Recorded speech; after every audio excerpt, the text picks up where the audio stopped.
Assalamualaikum warahmatullahi wabarakatuh. Kami dari kelompok 4 akan membahas tentang kimia unsur alkali tanah. Sebelumnya kami akan memperkenalkan diri terlebih dahulu. Saya Abdul Gofar Siddiq, absen 1. Saya Adam Ridho Afiarta, absen 3. Saya Gatsa Mazaya Dwi Pramesti, absen 17. Perkenalkan, nama saya Sandia Raina Dewi, absen 31.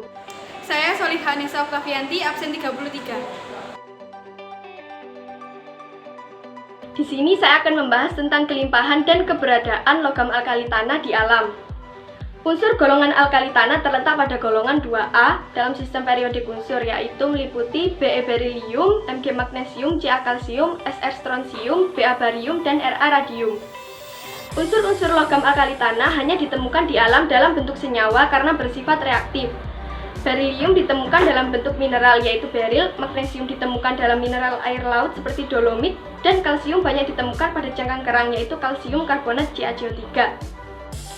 Logam alkali tanah banyak tersebar di air laut dan mineral batuan dalam bentuk senyawa dan bilangan oksidasi +2. Batuan dan mineral mengandung unsur alkali tanah yang umumnya berupa senyawa karbonat, silikat atau sulfat, karena kelarutan senyawa tersebut sangat kecil. Berilium terdapat sebagai mineral beril Be3Al2SiO36, magnesium terdapat sebagai mineral magnesit MgCO3, dolomit magnesit CaCO3 MgCO3, dan asbestos CaMg3SiO34. Kalsium terdapat pada dolomit gips CaSO4 2H2O dan kalsium fosfat Ca3PO42. Strontium terdapat sebagai mineral selestit SrSO4 dan barium terdapat sebagai barit BaSO4 dan BaCO3. Radium merupakan unsur radioaktif alam dan terdapat pada pitch blende yang mengandung 0,37 gram Ra per ton biji. Sifat fisis dari Be ke Ba untuk titik leleh, titik didih, daya hantar listrik, dan panas cenderung menurun.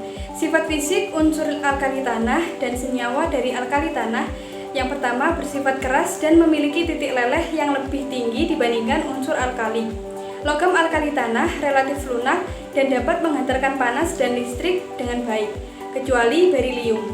Jika dibandingkan dengan logam alkali seperiode, titik leleh dan sifat-sifat fisis lainnya seperti rapatan dan kekerasan dari logam alkali tanah lebih besar.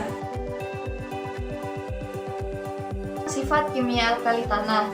Yang pertama, golongan alkali tanah memiliki elektron valensi sejumlah 2 yang menyebabkan susunan elektronnya tidak stabil. Yang kedua, semakin ke bawah energi ionisasinya akan semakin kecil dalam satu golongan sehingga akan semakin reaktif. Yang ketiga, alkali tanah mampu bereaksi secara spontan dengan udara bebas. Alkali tanah akan membentuk oksida alkali.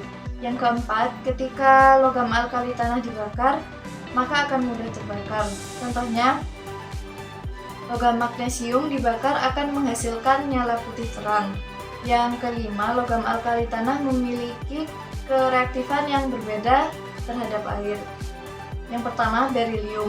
Berilium tidak bereaksi sama sekali dengan air karena energi ionisasi berilium lebih tinggi. Yang kedua, magnesium. Magnesium bereaksi dengan air suhu tinggi atau uap air panas. Suhu tinggi diperlukan agar mampu melampaui energi ionisasi. Yang ketiga ada kalsium, strontium, dan barium yang dapat bereaksi dengan air dingin. Kemudian yang terakhir, logam alkali tanah bereaksi dengan asam membentuk garam. Selanjutnya, saya akan menjelaskan perbedaan sifat-sifat unsur dari logam alkali dan alkali tanah. Yang pertama, sifat-sifat unsur jari-jari atomnya. Alkali tanah lebih kecil daripada logam alkali. Untuk kerapatan, alkali tanah lebih besar daripada alkali. Selanjutnya, titik didih dan titik leleh, alkali tanah lebih tinggi daripada logam alkali. Sifat reduktor, alkali tanah lebih lemah daripada alkali. Untuk energi ionisasi, alkali tanah lebih besar daripada logam alkali. Dan untuk kereaktifan, alkali tanah kurang reaktif dibandingkan alkali. Untuk sifat kekerasan, alkali tanah lebih besar daripada alkali. Yang terakhir, sifat basa, alkali tanah lebih lemah daripada logam alkali. Selanjutnya saya akan menjelaskan pembuatan alkali tanah.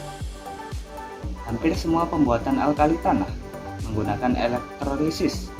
Proses pembuatan alkali tanah antara lain menggunakan proses isolasi dan proses ekstraksi.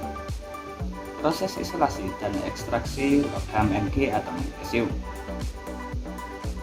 Elektrolisis dapat dilakukan dengan leburan MgCl2 atau pada MgCl2 hidrat.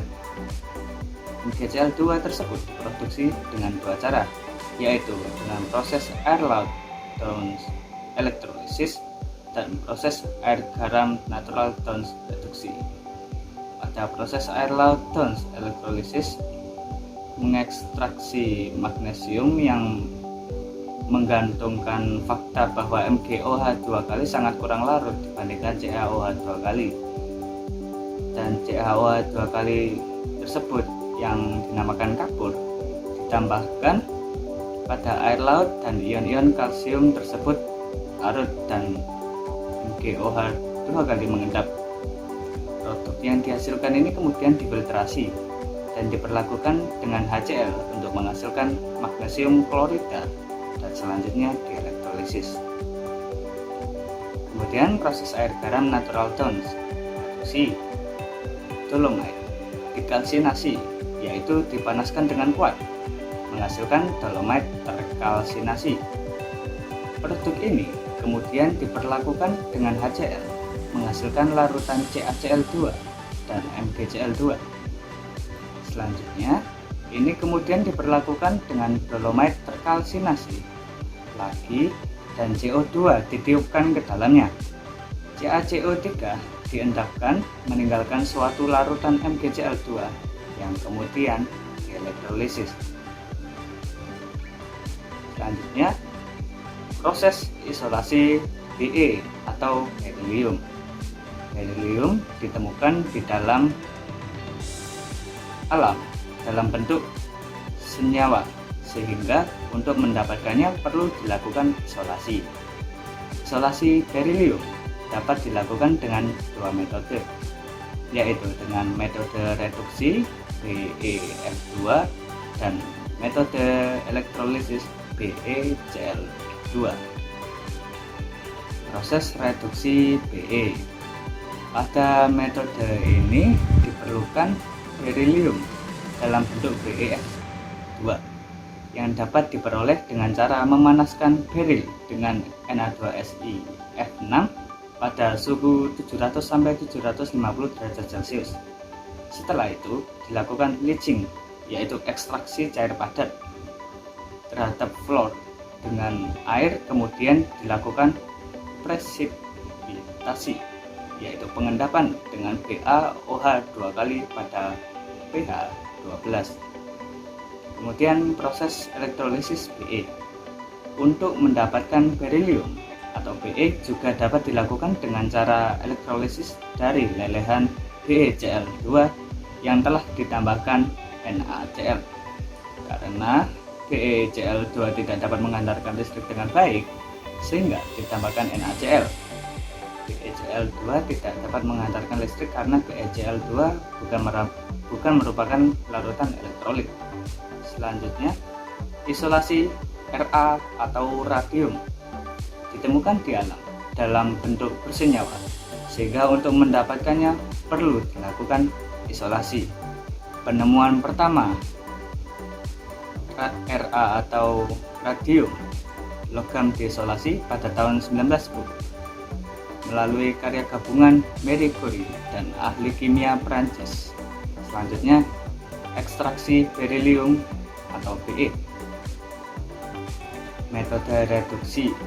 Untuk mendapatkan berilium bisa didapatkan dengan mereduksi BeF2.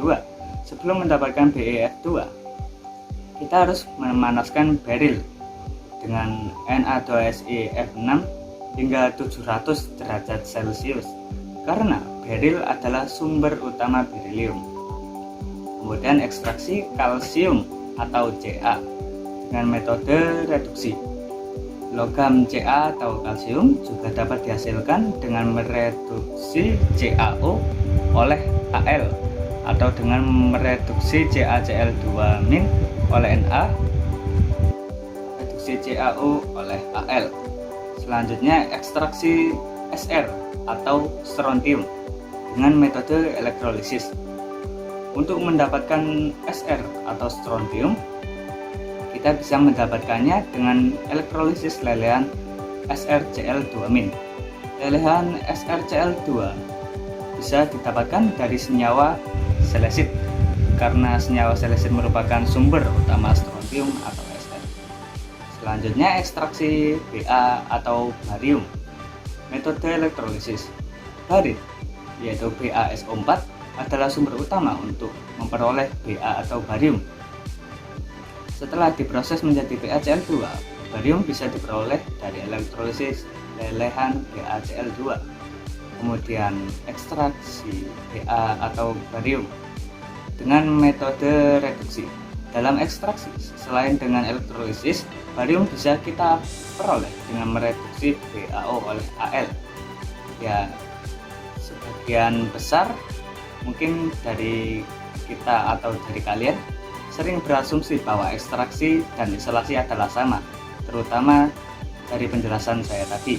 Namun keduanya adalah dua langkah berbeda dalam proses pemisahan. Ada perbedaan yang jelas antara ekstraksi dan isolasi dalam hal teknik maupun produk akhir. Ya, saya jelaskan, ekstraksi adalah proses memindahkan satu atau lebih senyawa yang diminati atau analit dari lokasi aslinya, yang biasanya disebut sebagai sampel atau matriks, ke lokasi yang terpisah secara fisik di mana pemrosesan dan analisis lebih lanjut terjadi. Ya, pada dasarnya ekstraksi adalah proses pemisahan suatu senyawa dari padat, cair, atau gas menjadi pelarut yang berbeda. Kemudian, di sisi lain, isolasi adalah teknik pemisahan di mana kita dapat memperoleh senyawa yang dimurnikan. Oleh karena itu, kita bisa atau biasa menyebutnya sebagai pemurnian. Dalam teknik ini, kita dapat menghilangkan semua zat asing atau zat pencemar untuk mengisolasi senyawa yang diinginkan. Untuk mendapatkan senyawa yang sangat murni, kita dapat melakukan serangkaian ekstraksi. Kegunaan logam alkali tanah. Logam ini jika digabungkan dengan logam lain akan membentuk senyawa yang bermanfaat. Misalnya, yang pertama, duralium sebagai bahan pembuat kerangka pesawat terbang yang terdiri atas 93% aluminium, 3% magnesium, 3% Cu atau tembaga, 1% mangan. Yang kedua, magnesium sebagai bahan peralatan rumah tangga seperti panci, terdiri atas 5% magnesium, 95% aluminium. Yang ketiga, CaCO3 atau kalsium karbonat sebagai bahan baku semen. Yang keempat, CaS4 2H2O sebagai bahan membuat gips untuk menyangga tulang yang patah. Yang kelima, MgOH2 atau magnesium hidrosida sebagai bahan pembuat obat mah.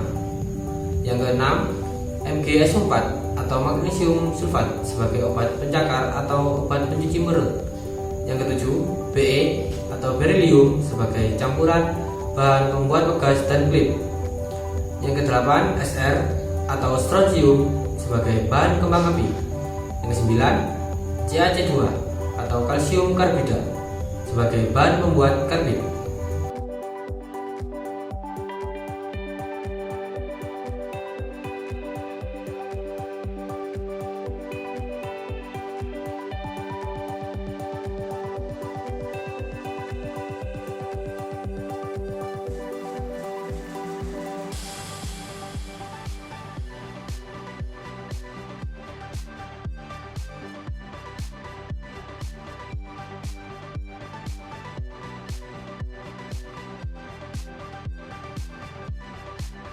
Sekian dari kelompok kami, kurang lebihnya mohon maaf. Wassalamualaikum warahmatullahi wabarakatuh.